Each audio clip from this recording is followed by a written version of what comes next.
Hey guys, welcome back to my new blog. Good morning. तो चलिए आज आपके साथ सिर्फ रेसिपी ही शेयर करते हैं। तो मैंने कई सारी रेसिपी बना के रखी थी।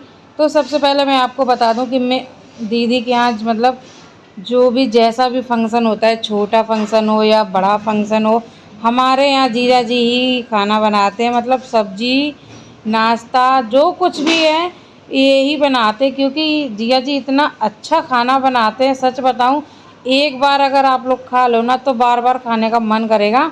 और कुछ भी आप इनको बनाने के लिए बोल दो, कुछ भी, सारी चीज़ें इनको बनानी आती है और इतने अच्छे से बनाते हैं, सच बताऊं खाते ही रह जाएं। तो हम लोगों का जब भी मन होता है और हम लोग जब जाते हैं या जीजा जी यहाँ पर आते हैं मेरे यहाँ, तो वो खुद ही बोलते हैं खाना की मतलब सब्जी वब्जी मैं ही बनाऊंगा, तुम्हारा लोगों का काम सिर्फ ये रोटी पूड़ी या पराठा जो भी बनना वो बना दो। क्योंकि इनको रोटी पूड़ी पराठा बनाने नहीं आते, बाकी का आप कुछ भी बनवा लो। तो चलिए अब रेसिपी स्टार्ट करते हैं। तो पहले कढ़ाई गरम की थी, उसमें डाला था तेल, उसके साथ उसमें डाले थे मेथी दाना के बाद गई हल्दी, हल्दी के बाद गई हींग, और अब उसमें डाल दिया है ये धुला हुआ कद्दू।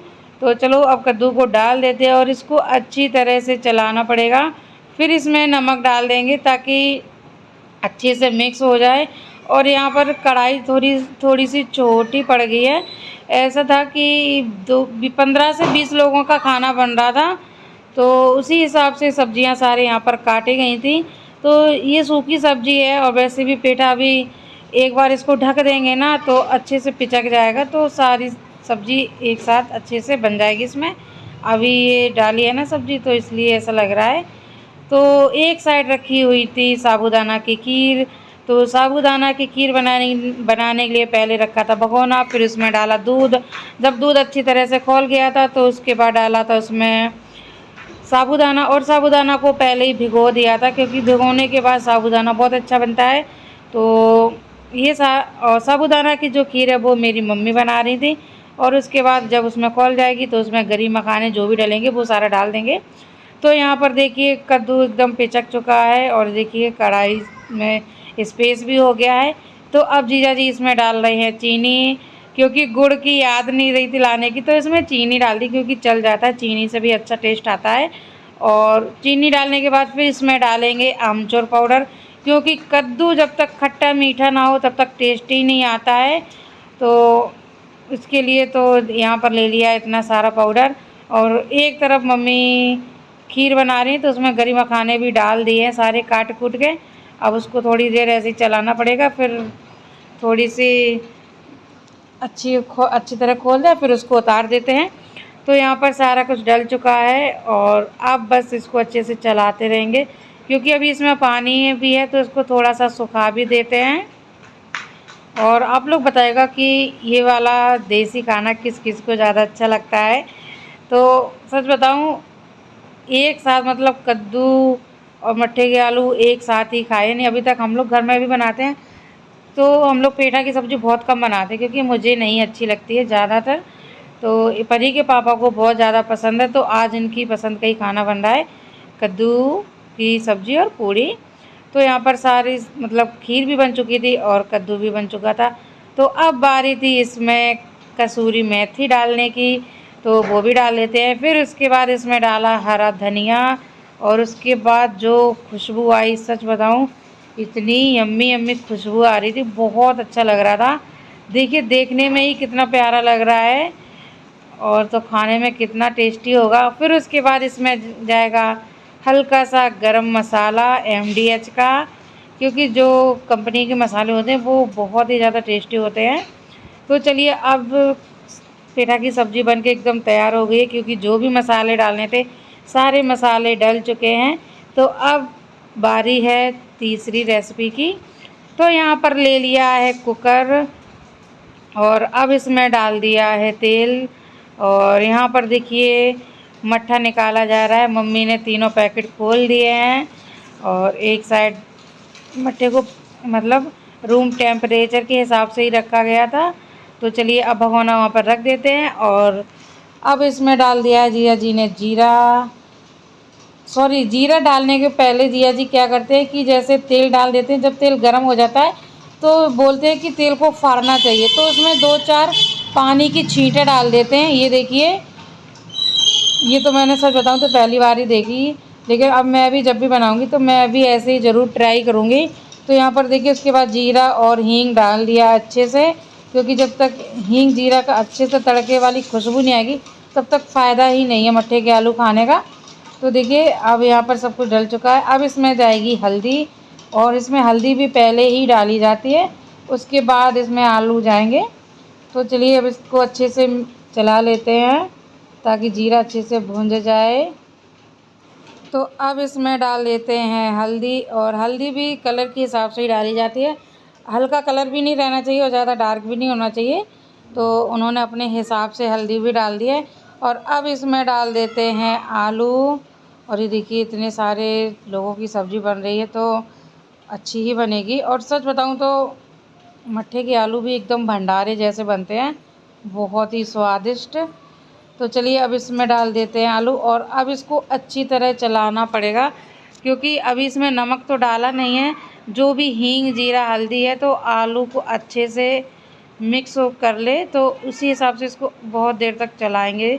जैसे जिया जी बनाते हैं वह उसी स्टाइल में बता रही हूँ मैं। तो क्योंकि मैंने अपन जैसे मैं बनाती हूँ वैसी रेसिपी मैंने बहुत बार शेयर की है, लेकिन जिया जी का खाना बनाने का तरीका ही अलग है, तो इसलिए आपके साथ थोड़ा सा शेयर कर रहे हैं। तो अब देखिए इसको अच्छे से इन्होंने मिक्स कर लिया है आलू, और अब इसमें डालेंगे मट्ठा।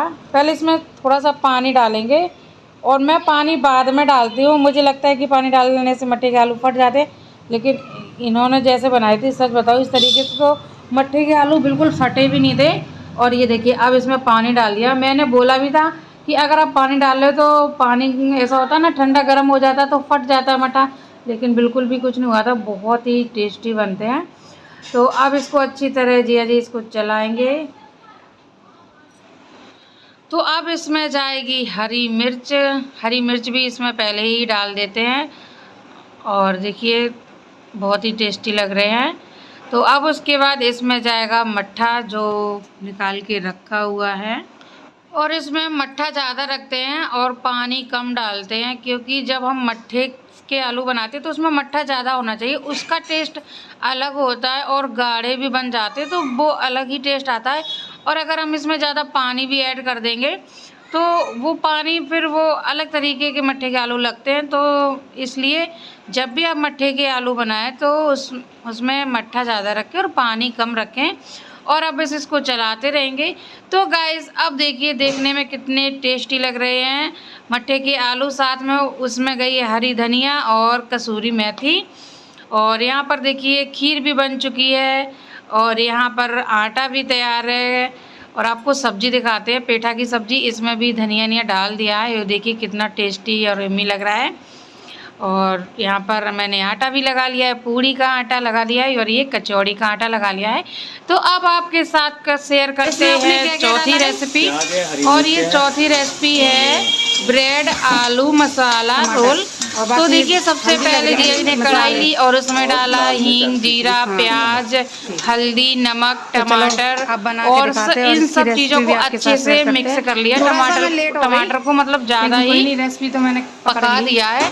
और इसको अच्छे से पकाने के बाद अब इसमें डाल दिया है आलू, और आलू का भरतम बिल्कुल महीन ही बनाना है, बिल्कुल मतलब आलू को जितना हो सके उतना आपको इसमें मतलब चलाते रहना, पकाना है, एकदम भरता जैसा बन जाए। तो यहाँ पर देखिए भरता बन के तैयार हो गया है, और देखने में भी कितना टेस्टी लग रहा है ना।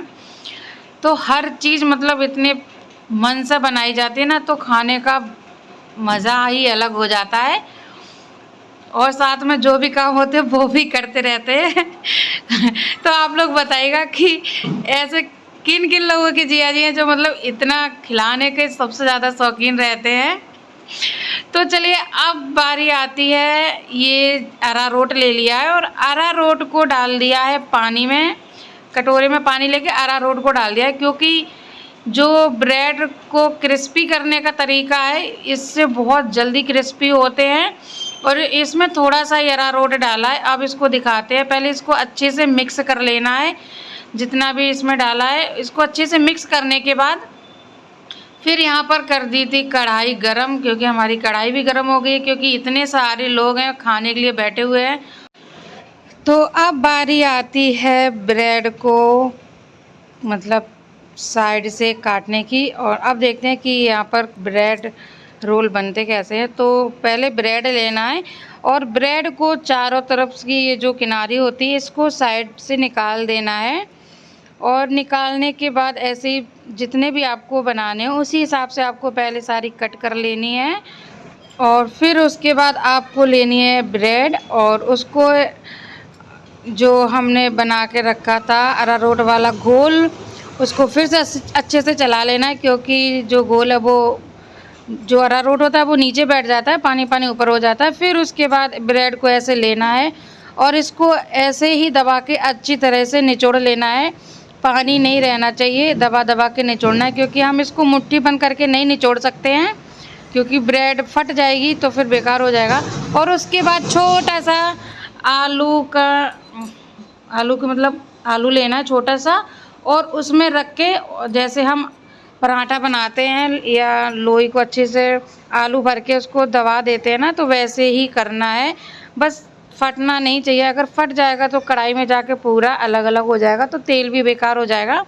और फिर उसको इसके बाद इसको अच्छी तरह से रोल करना है। आप इसका रोल भी कर सकते हैं या आप इसको गोल गोल तरीके से भी बना सकते हैं, जैसे भी आपको बनाना हो।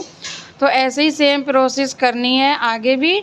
और फिर उसके बाद इसको कढ़ाई में डाल देना है और इसको चलाते ही रहना है, मतलब हल्का सा जैसे कंचुली से ऐसे तेल को ऊपर ऊपर करते ही रहना है। इसको डाल के छोड़ना नहीं है, नहीं तो जल जाएगा, क्योंकि ब्रेड है जल्दी जल भी जाती है। और कहीं ऐसा होता है कि फट जाती है, सारा आलू बिखर जाता है, तेल ख़राब हो जाता है। तो उसी हिसाब से हमें थोड़ा सा ध्यान रखते हुए सारी प्रोसेस करनी है। और यहाँ पर देखिए सेम प्रोसेस फिर वैसे ही होगी। तो ऐसे बनते हैं आलू मसाला ब्रेड पकौड़ा, और ये इतने क्रिस्पी बने थे, इतने टेस्टी बने थे, सच बताऊं गर्मा गर्म हम लोग खाते जा रहे थे, इतना अच्छा लग रहा था। पहले मैंने थोड़े से बनवा दिए थे, फिर उसके बाद आपको बताते हैं। तो फिर मैंने सोचा चलो मैं भी थोड़ा सा चला देती हूँ, और फिर मैं अपने स्टाइल में कर रही थी। तो जीजा जी बोले तुम रहने दो, नहीं तो फिर तेल भी बेकार हो जाएगा। तो फिर मैंने कंचुली वहीं छोड़ दी। मैंने कहा ठीक है, जो करता है उसको अपने हाथ से ही सही रहता है, तो उसको हाथ लगा हुआ होता है। तो फिर मैंने छोड़ दिया था, जीजा जी खुद ही कर रहे थे और मैं यहाँ पर सबको सर्व कर रही थी। तो देखिए यहाँ पर कैसे खाए जा रहे हैं। अब सोचिए सब लोग बैठे हुए नाश्ता कर रहे हैं यहाँ पर, और हमारे जीजा जी बना रहे हैं और मैं सबको नाश्ता देती जा रही हूँ। और ये देखिए परी के पापा भी ऊपर बैठ के नाश्ते में लगे हुए हैं खाने में। कितने टेस्टी बने थे सच बताऊँ तो गाइस, बस ये है हमारी आज की 4 रेसिपी। तो आपको अगर रेसिपी अच्छी लगी हो तो कमेंट में ज़रूर बताना। और गाइस बस चलिए इसी के साथ आज के ब्लॉग का यहीं एंड करते हैं और मिलते हैं आपको नेक्स्ट ब्लॉग में। Bye bye.